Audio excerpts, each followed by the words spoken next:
D'abord, Judith Vintraube, donc pour la politique. Judith, vous êtes frappée ce matin par toutes les critiques qui convergent contre le G7. Emmanuel Macron a défendu hier l'utilité de son G7. C'était devant la presse. Est-ce que ces arguments peuvent désamorcer les critiques ? J'ai un doute, parce que quand on regarde les critiques, on s'aperçoit que le G7 a réussi un petit miracle. Il a mis d'accord les libéraux et les anti-libéraux contre lui. Ils pensent qu'il ne sert à peu près à rien et leur argument principal est le même. Ils estiment que le G7 n'est plus représentatif des puissances du monde. Et ils n'ont pas tort. À eux 7, la France, l'Allemagne, la Grande-Bretagne, l'Italie, les États-Unis, le Canada et le Japon ne représentent que 31% du PIB mondial, contre 85% pour le G20. Alors quand on regarde le programme, l'idée c'est quand même d'agir contre les inégalités. C'est l'objectif affiché en tout cas du sommet. Oui, c'est affiché et par Emmanuel Macron qu'il a fait pour désamorcer les critiques de gauche, mais ça ne prend pas.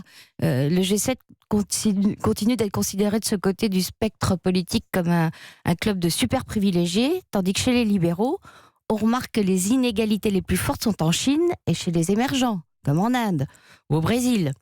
Des émergents qui ne sont pas membres du G7, même si l'Inde est invitée à Biarritz comme pays partenaire et auquel il n'est pas question que le G7 fasse la leçon.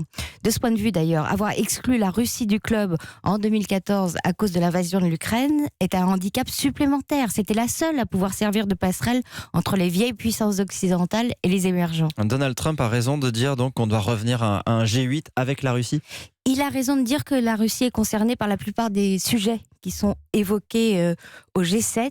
Et d'ailleurs, Emmanuel Macron lui a répondu hier que le retour de la Russie était pertinent, même si ce serait une faiblesse qu'il ait lieu maintenant, sans qu'il y ait de geste de la Russie sur l'Ukraine. Mais du coup, la déclaration de Donald Trump allonge encore la liste des contentieux entre les 7, une liste qui est tellement longue que les avancées concrètes sont très peu probables. D'ailleurs, la décision d'Emmanuel Macron de ne pas faire de communiqué final est très révélatrice de son état d'esprit. Il veut de belles images qui lui permettront de conforter sa stature internationale. Le G7, c'est pour la photo.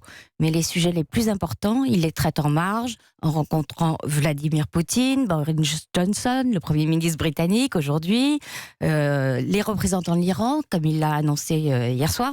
Bref, il montre qu'il est au centre du jeu international. Pour quelle efficacité ? On le saura peut-être dans les prochains jours.